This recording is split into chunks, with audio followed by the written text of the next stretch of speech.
Saludos amigos, bueno, muchas gracias por estar ahí. Hoy tenemos un invitado más que especial. Sé que muchos han escuchado esta frase, que viva el fútbol. Y bueno, aquí tenemos a que la escuchamos decirlo con mucha frecuencia en el fútbol internacional, fútbol italiano, la MLS y ya hasta ha narrado también los partidos del Campeonato Nacional del Deportivo Saprissa, Richard Méndez. Richard, muchas gracias por estar acá conmigo hoy.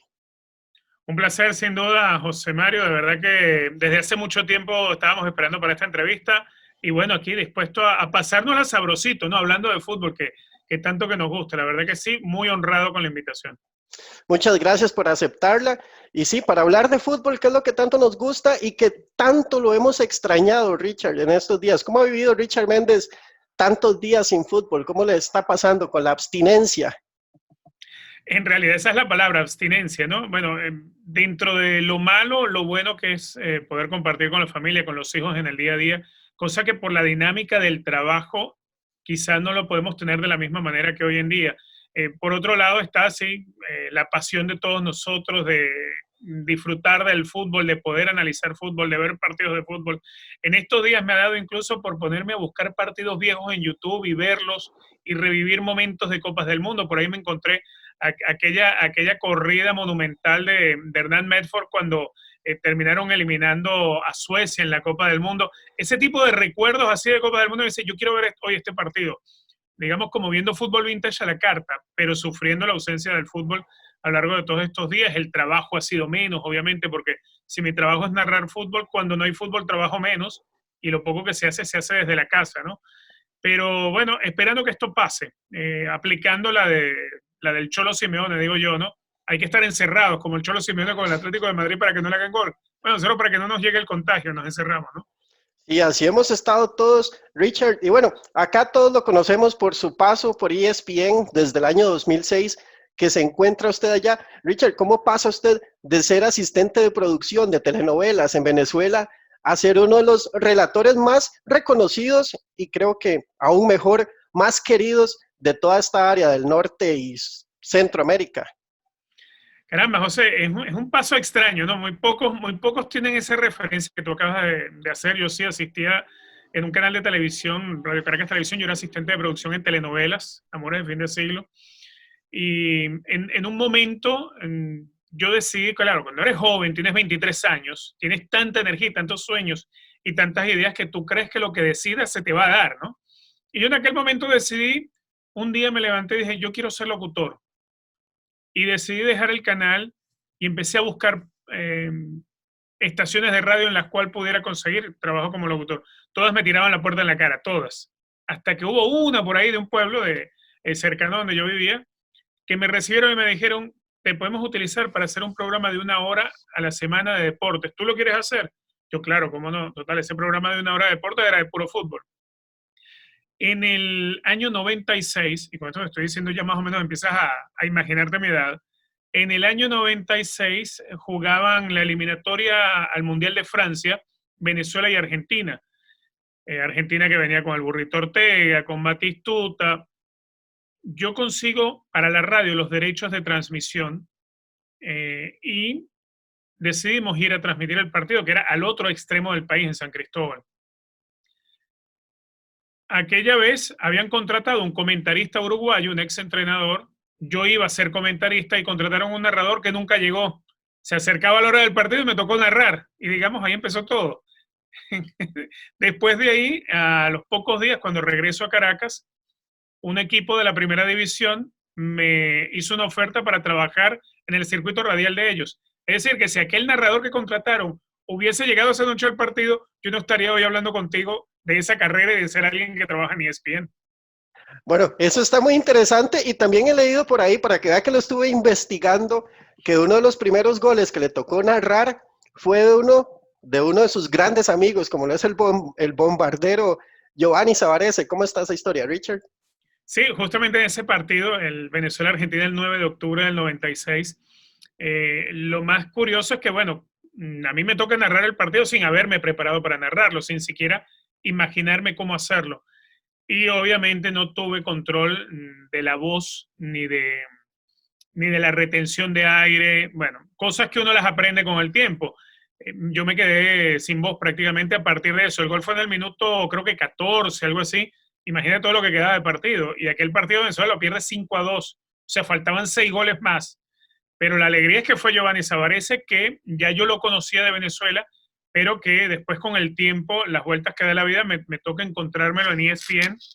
Justamente yo tenía un poquitos meses en ESPN y me dicen, mañana te va a tocar hacerle ayudar en el casting a un muchacho que viene para comentarista contigo.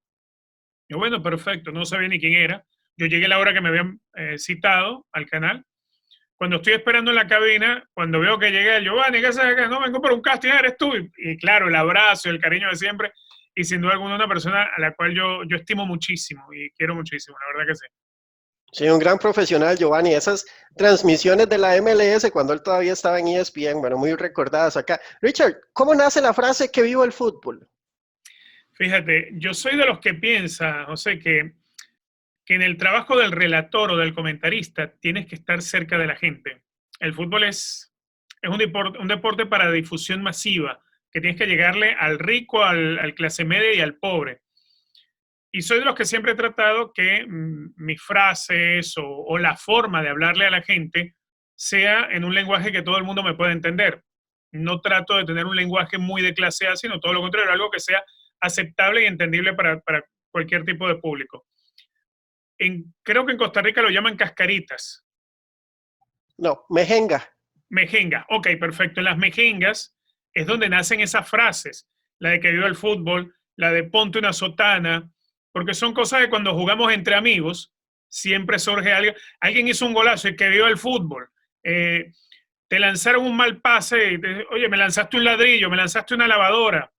Eso nace en la mejenga para los ticos, en la cascarita para el mexicano, en las caimaneras para nosotros los venezolanos. Entonces esas frases son frases de las cuales yo crecí escuchándolas cuando yo jugaba mis mejengas con los amigos. Entonces, claro, lo que he hecho es incorporarlas y es una forma de, de llegarle más a la gente que es como uno. El hecho de que el narrador esté relatando un partido no es que el narrador está arriba y la gente en otro lado, no, hay que traer a la gente al estadio, es lo que yo pienso y por eso uso esa frase sacada de las mejengas. Frases muy, muy reconocidas acá, Richard. Y hablemos de la MLS, donde hay muchos ticos. ¿Cuál es el jugador costarricense que usted ve con más proyección en la MLS en este momento, de todos los que hay, que son bastantes? Fíjate, yo creo que la MLS es una liga adaptada con gran facilidad para el jugador costarricense. Y sobre todo, yo no sé qué virtud tienen los costarricenses para sacar laterales zurdos. Fíjate algo, el lateral izquierdo yo creo es el puesto más difícil de encontrar en el mundo. Para cualquier equipo, ojo, para cualquier equipo, para cualquier selección, lo más difícil es tener un lateral izquierdo.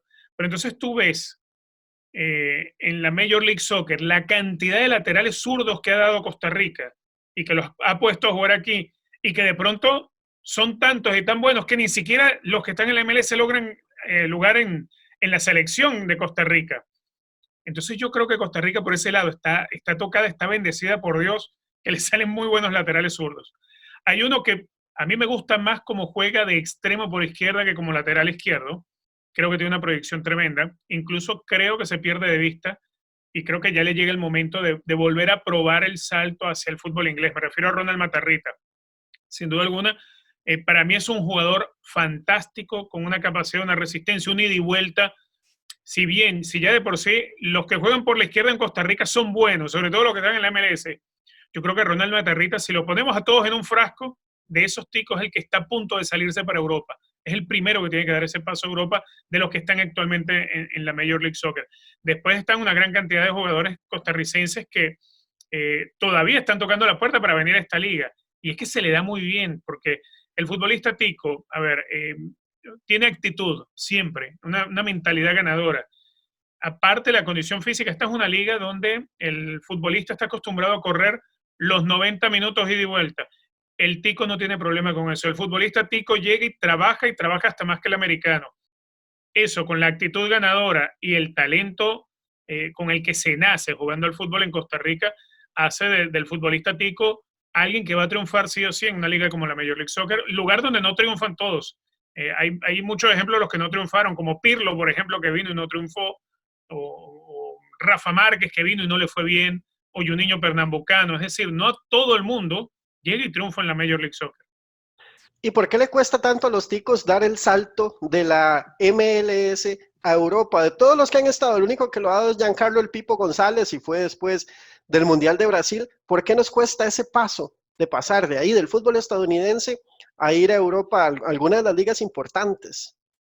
Yo creo que a veces termina siendo un tema de pasaporte. Con esto del pasaporte no quiero que me lo tomen a mal, pero todavía hay en Europa ligas o clubes donde los representantes no terminan de vender bien la imagen de un jugador de una nacionalidad específica. Vamos a hacer este ejercicio, José.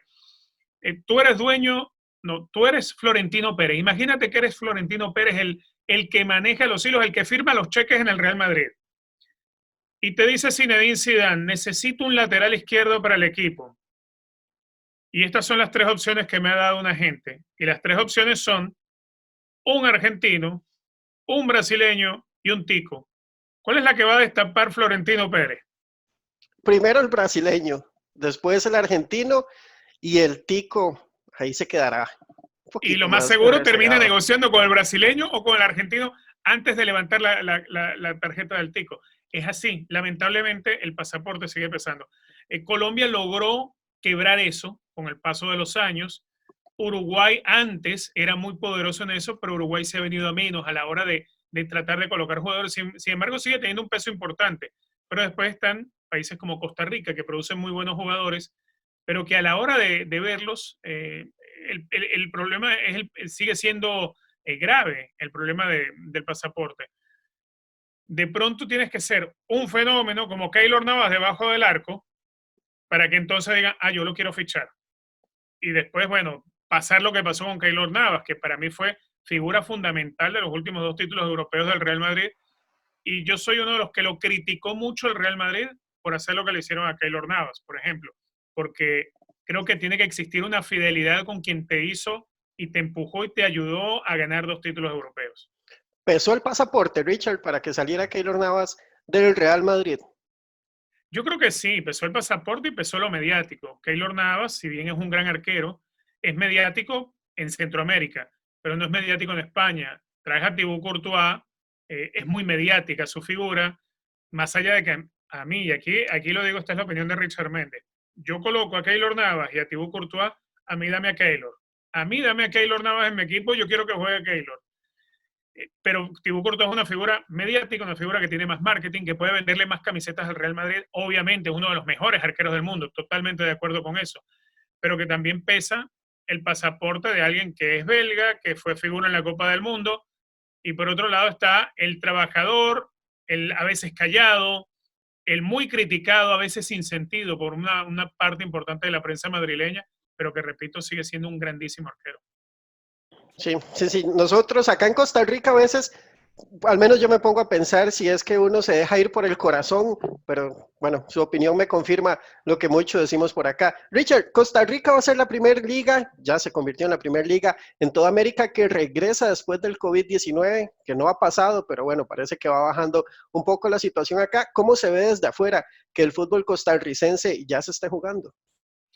Bueno, llama mucho la atención primero la premura con la cual se reinicia el campeonato. Lo importante es que se cumplan, yo creo que aquí lo importante es que se cumplan las medidas para mantener, obviamente, sano y que se pueda cortar cualquier amenaza o cualquier avance de la pandemia. Por lo menos yo estaba viendo lo de Alemania, para hacer una comparación rápida. El fin de semana arrancó la Bundesliga de vuelta, pero unos días antes el Dinamo Dresden había reportado 2 casos positivos. Entonces, creo yo, Alemania no estaba lista para eso. Si bien los equipos en Costa Rica están tomando las medidas, el campeonato de la liga está tomando sus medidas, yo sigo teniendo mis reservas con el retorno del fútbol. Yo entiendo a veces que hay mucho dinero, hay dinero de derechos televisivos, hay una cantidad de ingredientes que son necesarios. Y que los equipos, si bien los equipos en Europa le pidieron a sus jugadores que bajen el salario, los equipos europeos todavía tienen de pronto un poco más de colchón dentro de la fragilidad que te deja la pandemia, de la que lo pueden tener los equipos que están en Centroamérica o en Sudamérica. Entonces, hay necesidad también de que se juegue. Aquí voy con otro de mis ejemplos. El que es barbero, que tuvo que dejar de trabajar por la pandemia, no está recibiendo dinero, pero las cuentas siguen llegando. Le sigue llegando la cuenta del alquiler del apartamento, le sigue llegando el recibo de la electricidad, el del condominio. Entonces, algo similar, si llevamos la comparación, sucede con el fútbol latinoamericano.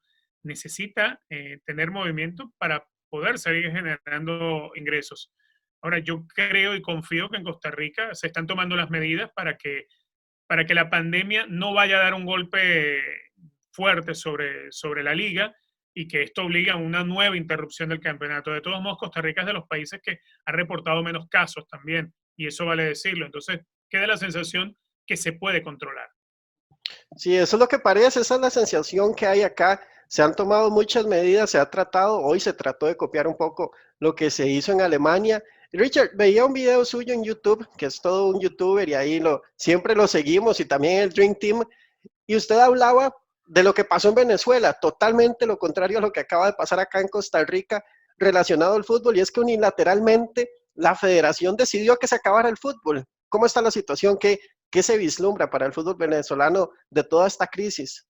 Uy, es una historia larga, pero vamos a ver cómo la corto. A ver, el tema con el fútbol venezolano, a mí me da la impresión que hay una disputa muy fuerte entre la directiva de la Federación Venezolana de Fútbol, la segunda división. Estos dos entes se unen para ir contra la primera división.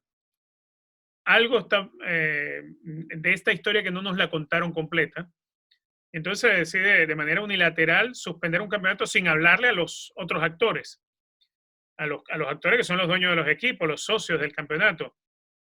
Estos socios del campeonato se quejan y la respuesta de la federación es quedarse callado, y el que responde y respalda a la federación es la segunda división.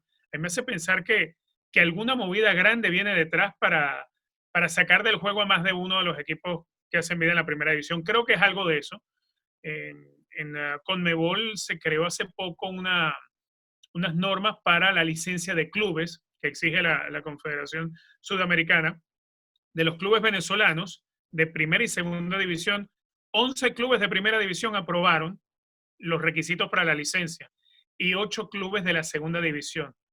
A mí me parece que esto lo están aprovechando dentro de la pandemia para hacer una limpia, es decir, sacarse encima a 7 de los equipos que no aprobaron la licencia de clubes y que les dieron una prórroga, se los sacan ahora de encima, y esos 7 lugares, bueno, van a ser ocupados por 8 equipos de la segunda división que también tienen licencia de clubes. Es más, pasarían de un campeonato de 18 equipos a 19. Creo yo es lo que está pasando, ¿no? En base a la experiencia, ¿no? Porque con los años uno ha visto cada cosa en el fútbol, y es lo que me parece a mí está por ocurrir en el fútbol venezolano. Sí, porque yo veía el video y un campeonato con 19 equipos me parece un poco extraño de armar. Pero bueno, si hablamos de armados ya, para hablar de lo que pasa en la cancha, Richard, el sábado regresó el fútbol alemán. A mí me pareció que hubo equipos que venían muy bien físicamente, otros venían un poco desfasados. ¿Qué le dejó este regreso a la Bundesliga, Richard Méndez? Fíjate, en principio, de pronto lo que nos esperábamos, ¿no? Ya tú hablaste algo del ritmo, sí, definitivamente. Cuando se detienen los campeonatos y los entrenamientos se empiezan a llevar en la mayoría de los equipos sin hacer competencia y haciéndolos en grupos reducidos, creo que casi todos los equipos venían trabajando bien con grupos de 15 en la mañana y 15 jugadores en la tarde, y con distancia social en la cancha. No es lo mismo entrenarse en casa con una bicicleta estática, con una corredora estática, que entrenarte a ritmo de competencia. Sí vi que los equipos de la Bundesliga, todos, como si hubiese bajado 3 o 4 revoluciones a la velocidad que le podía implantar el jugador. Pero sí se nota que el futbolista que pertenece al Dortmund, que pertenece al Bayern Múnich, por tener mejores, digamos, mejores elementos con los cuales trabajar, eh, seguramente sus jugadores llegan con mejor salud deportiva, y ahí se vuelve a ver otra vez esa diferencia que siempre sacan los equipos grandes sobre los chicos. Por ejemplo, en la MLS, hoy en día los equipos han dotado a todos sus jugadores de bicicletas estáticas, de corredores, de una cantidad de cosas para ellos entrenarse y trabajar en casa bajo supervisión online. Eso creo que todos los equipos de Europa no lo pueden hacer, pero lo pueden hacer los equipos grandes. Entonces, siempre los equipos grandes, incluso en la pandemia, donde todo se paralizó, los equipos grandes pueden tener un par de peldaños más arriba su preparación para el regreso del fútbol, y lo demostraron cuando ves lo que pasa con el Bayern, lo que pasa con el Dortmund, y lo difícil que se hacen las cosas a un equipo como el Schalke 04. Definitivamente, hasta en esto, los equipos más poderosos pueden seguir sacando ventaja. Sí, y se vio una ventaja muy abismal. Bueno, a mí me pareció que el Dortmund, el Mönchengladbach también se vio muy superior a sus rivales. Y las otras ligas ahí van tratando de volver. Yo creo que Alemania es la que está poniendo el norte para que todos los demás lo sigan. Jürgen Klopp decía en un día de estos en una entrevista que la Premier League sería una injusticia si no se finaliza, si la dan como desierta. ¿Qué opina Richard Méndez de la Premier League en este momento donde todos sabemos que Liverpool va a ser el campeón? Sí, bueno, Jürgen Klopp habla con toda la lógica, ¿no? El tema es que, a ver, estará Inglaterra para poder regresar, estará en capacidad, porque incluso ayer se reportaron, creo ayer o hoy, se reportaron otros nuevos casos. Sería muy injusto en esta situación y con la ventaja que ha logrado sacar el Liverpool del campeonato. Definitivamente, todo esto es tan atípico, esto nos dio un sacudón a todos, ¿no? Por años pensábamos que el fútbol estaba ajeno a muchas cosas y el fútbol creció de una forma vertiginosa, no solo en nuestros países, José, creció en todo el mundo. El fútbol hoy en día es una gran industria, eh, pero nos hemos dado cuenta que es frágil ante una situación como la que nos ha tocado vivir. El fútbol no está ajeno al planeta, y es entonces cuando ves que también llega el momento de empezar a sincerar las cifras. Cuando uno ve que la Juventus, un equipo todopoderoso económicamente en Italia como la Juventus, pide a sus jugadores que rebajen el sueldo o se plantea de pronto la posibilidad de negociar la salida de Cristiano Ronaldo, cuando uno ve que equipos como el Manchester United trata de darle largas y rebajar precio a un jugador como Jadon Sancho, empieza uno a darse cuenta que es que todos están pensando en sincerar las cifras. No puede ser que se pague cientos de millones de euros de cláusula de recesión por sacar a un jugador y liberarlo de un contrato. A veces yo estoy de acuerdo con que el futbolista gane mucho dinero porque el futbolista de pronto lo vale por lo que genera, pero a veces hay que ir actuando un poquito más con la razón, un poquito más, a ver, un poquito más cerca de la realidad, un poquito más terrenal. Y creo que eso es lo que puede empezar a marcar eh, el reinicio del fútbol. No lo digo en este momento inmediato, pero sí de pronto en las próximas 2 o 3 ventanas de transferencia vamos a ver que se van a ir acercando un poco más a la realidad las cifras y no son globos inflados. Ya a la hora de fichar un jugador no hay que estar en un pulso constante como una subasta y después tratar de poner aquellas cláusulas que son ridículas, nada más imaginárselas porque nadie las puede pagar, como para poder liberar, no sé, a un Lionel Messi del Barcelona, por ejemplo. Eso es una locura, lo que de pronto empiezan a ver en el fútbol, y creo que este momento de la pandemia nos obliga a encontrar, a tener que encontrar un equilibrio, nos va a obligar a eso. El mercado de fichajes, y para hacerle honor a la página, al nombre, tuvo un antes y un después del fichaje de Neymar por el Paris Saint-Germain. Desde ahí se explotó todo, todos los salarios se inflaron las transferencias. Ahora hablar de 60 millones de euros es como hablar de nada. ¿Será un parteaguas también este momento de la pandemia? ¿Qué podemos esperar del próximo mercado de fichajes? Bueno, fíjate, ya incluso hay equipos que se han planteado la idea de tratar de negociar casi que en base al trueque. Es decir, bueno, no sé, tú me das a tal jugador y como es muy buen jugador y es muy caro, yo te doy 2 de los míos. Y por ahí tratar, porque con esta situación los equipos han dejado de percibir boletería, pero han dejado de percibir dinero de derechos de televisión, han dejado de percibir el concepto de publicidad por el estampado en la camiseta. Todo esto te termina llevando a una situación en la que es difícil sostener los números en tinta azul, que se te va a ir toda la tinta roja de inmediato y de pronto al no tener plata en el banco no tienes cómo pagar a un jugador que quiera fichar. Entonces hay que buscarle la vuelta, ¿no? Por eso yo creo que aunque lento, el mercado de fichajes, las próximas 2 ventanas se deben empezar a mover de una forma donde el que de pronto costaba 30 millones de euros, pues va a costar 25 o va a costar 20, pero se va a acercar un poco más a la realidad. No sé, en relación a Lionel Messi, a Mbappé, a Neymar, a Cristiano Ronaldo, porque todavía son jugadores que siguen siendo los más apetecibles para cualquier equipo en el mundo. Y como en una oportunidad me contaba a mí un representante de jugadores, me decía, es que la dinámica del mercado no la está marcando la realidad del fútbol. La dinámica del mercado la marca el que cree que puede resolverlo todo a billete, y siempre y cuando haya uno que tenga dinero en cantidad y que se haya encaprichado en pagarlo y gastarlo, pues esa persona va a poder sacar ventaja sobre el resto. Sí, sí, sí, definitivamente nos vienen muchos retos como sociedad y en el fútbol. Richard, para ir cerrando, ya que hemos aprovechado tanto este rato, me gustaría que nos cuente alguna anécdota que haya tenido usted mientras está relatando algún partido en vivo, algo interesante, divertido, como decimos en Costa Rica, o vacilón que le haya sucedido en una transmisión. Bueno, me tocó un vacilón a ver, me vacilé una vez al jefe y al presidente del club. Yo trabajaba con el Deportivo de Talchacao como narrador, que fue aquel equipo que te mencioné, me había ofrecido su servicio, me había ofrecido trabajar para ellos después de narrar aquel partido. Empecé a transmitir con ellos y yo no solamente era el narrador, yo era el encargado de toda la producción. Yo tenía que contactar a la radio, reservar los días, todo eso. Resulta que hubo un domingo que no recuerdo por qué se tuvo que suspender el partido y no se podía jugar ese día. Yo tenía que notificar a la radio de la nueva fecha. A mí se me olvidó. La nueva fecha cayó un miércoles en la noche. Yo llego el miércoles en la noche al estadio, la gente en el estadio y tal. Levanto el teléfono, llamo a la radio, ya estoy aquí conectado, estoy listo. ¿Listo para qué? No, que vamos, el partido se juega ahorita en 30 minutos. Dice, no, ¿qué partido? Claro, el que suspendieron otra vez, que es hoy. Dice, pero tú no nos avisaste. Y yo, ay, no les avisé. Mire, pero podemos sacar el partido igual. Me dice, aquí estamos ahorita transmitiendo en vivo un concierto que era en no sé qué ciudad.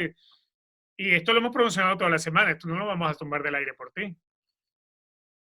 Entonces, bueno, ¿qué vamos a hacer? No transmitimos el partido, tal, pero el presidente del club, que era mi jefe, era el que firmaba los cheques, acostumbraba a ver los partidos desde la cabina de transmisión con nosotros.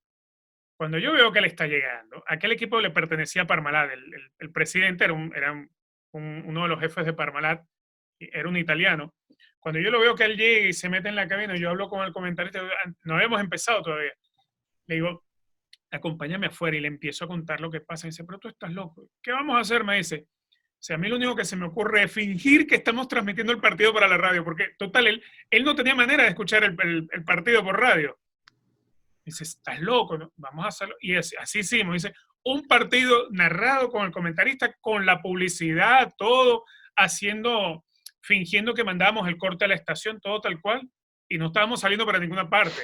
La consola estaba apagada, todo estaba apagado. Es que si yo decía, se me olvidó avisarle a la radio y no salimos al aire, por eso a mí me votaban. Y votaban al comentarista, pero a mí primero porque yo era el encargado de toda la logística, a mí se me había olvidado.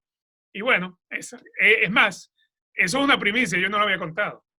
Eso está muy, muy bueno. Bueno, gracias por la primicia, Richard, y muchas gracias verdaderamente por acompañarme hoy en esta conversación acá en Fichajes a lo Tico. Es un honor para mí haber compartido con usted estos 40 minutos que llevamos conversando y bueno, espero que no sea la última.